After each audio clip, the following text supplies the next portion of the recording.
I got red light for the shit out. How the fuck y'all doing tonight?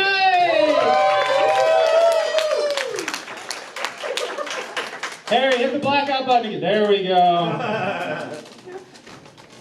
I said, how the fuck are y'all doing tonight? God, I'm so happy each and every one of you are here tonight. Who here is like in from out of town? Right answer. Right answer. Smart group.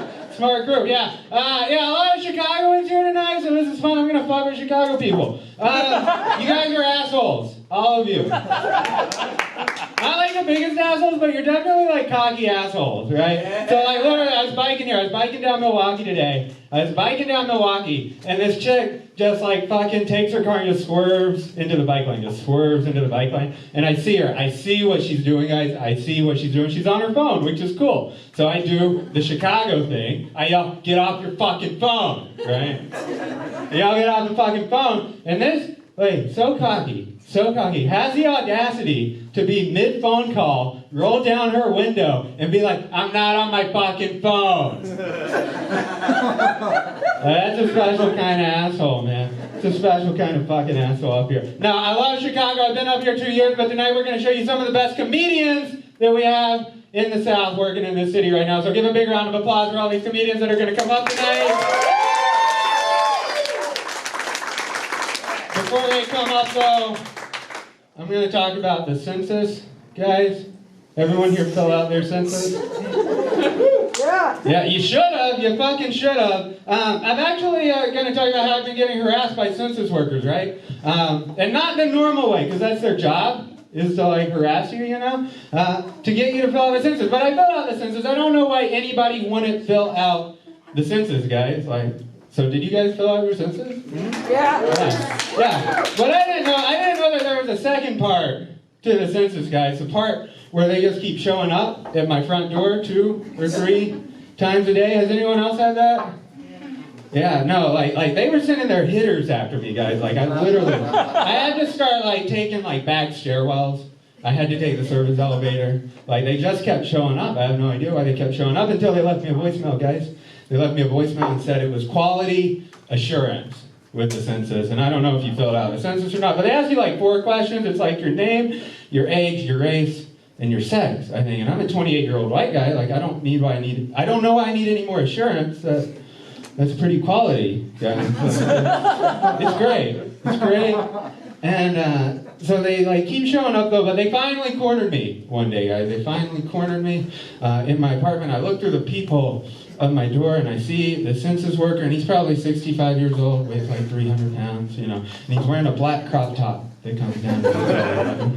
You know, he looked like if Wicker Park invented Santa Claus in 2020, guys. And I open the door, but this guy, he does not smell like Santa Claus at all.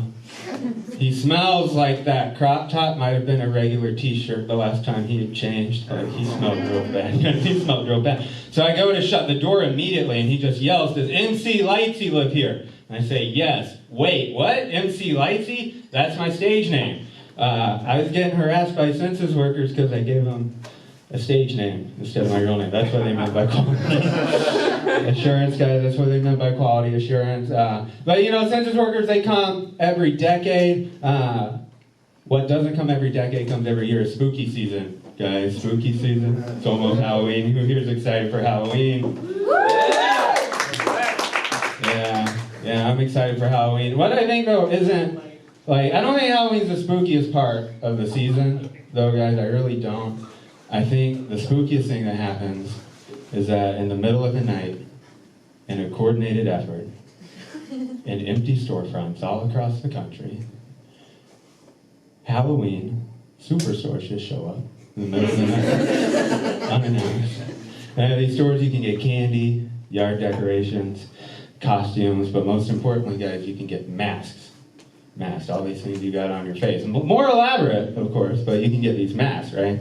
And I think that's really impressive, especially considering that if the federal government were half as effective as Spirit Halloween was at distributing masks, we'd all be able to hug our fucking grandmas right now. So I'm not voting for Trump or Biden November 4th. I'm voting for Spirit Halloween. That's your shit too.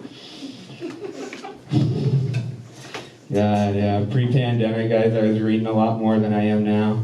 I was reading about how childhood trauma is a public health crisis, which seems silly in retrospect, because I feel like there's only one public health crisis now, and we just forgot about all the others. Yeah, there's only one public health crisis, but you know, I guess that just kind of goes to show you that there really aren't all that many kick-ass moms and dads out there. Like, they just don't exist. I was a victim of this public health crisis. My dad bullied me into a depression that manifested itself in the worst possible way. Aspiring stand-up comedian. Which is really hard to blame him, you know, because I was kind of a fucking loser as a kid. I'm not gonna lie. Like, my best friend was also my middle school bully in 7th grade. Guys, my best friend was my middle school bully. It gets worse, guys. My bully was also my older sister. But apparently I'm the asshole because I don't want to go home for Thanksgiving this year. I always tell people that. They're like, where was your mom? It's like, you know the story about how dad goes to get cigarettes and never comes back? Yeah, my mom went to Home Depot and ran off with a guy named Jorge and never came back. Before you say that's racist, it's true. 100% true. Anybody feel like they're coming out of this quarantine better than they went into it? Yeah, personal growth, guys. Personal growth. I like to hear it. Yeah, I did a lot of cool shit. I moved into like a new apartment. I started planting a garden. I got engaged, which was fucking dope. But I think the biggest thing I did was that I got sober. Guys, I'm newly sober. Man, y'all are really stoked about sobriety for a bunch of drunks in here. But I got sober, guys. I don't drink and I don't do drugs anymore. I do ingest what I call baby drugs, though. Like the other night, I crushed up some Benadryl and I put it in the mouthpiece of my albuterol inhaler. For those that don't know, the Benadryl is a little bit of a downer, and the albuterol is a little bit of an upper. So basically, I just get really stoked for 45 minutes and take a nap. And that's what I call Friday night these days. In other good news, I got assaulted over quarantine. Give it up for me. Yeah, I got assaulted during quarantine, guys. It was pretty early in the quarantine, actually, and I was walking to get coffee. It was a nice early morning. I decided I was going to take my dog with me, you know, and I don't think I had a mask at this point yet, so I kind of wrapped like a scarf around my head and put a hat on and sunglasses. You guys know what the Invisible Man looks like? That's kind of what I looked like. And then I took my dog with me. My dog has 3 legs, so we were kind of a spooky looking duo, all considered. So we walked to get coffee, though. I live right by the Division Blue Line stop. We walked to get coffee, and get the coffee, and everything's great. And I'm walking back to my apartment, and all of a sudden, a fucking hits me in the back of the head, guys.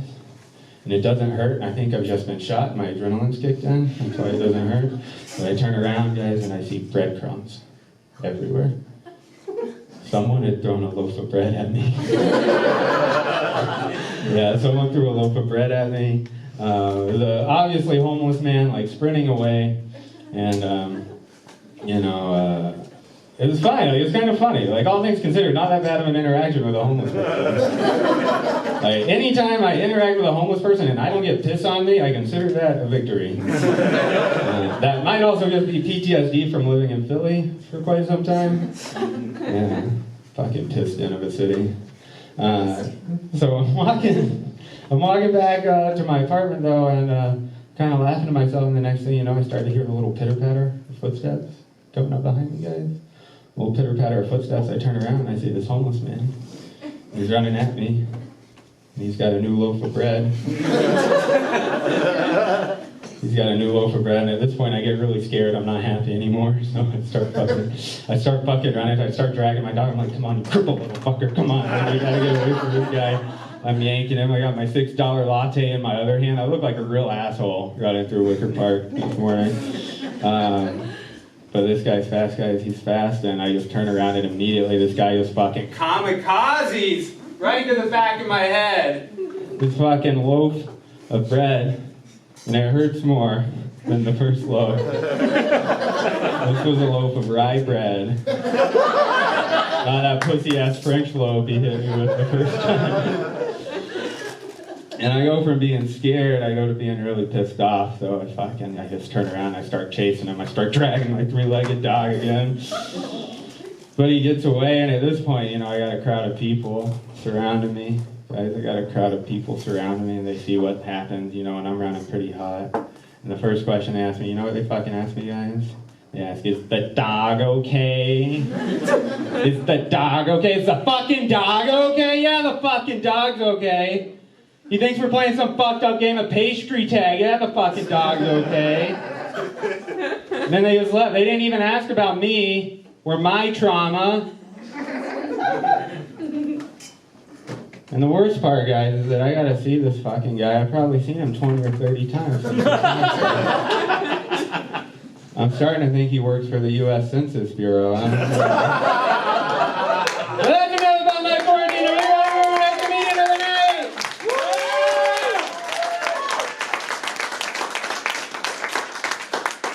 Very funny guy.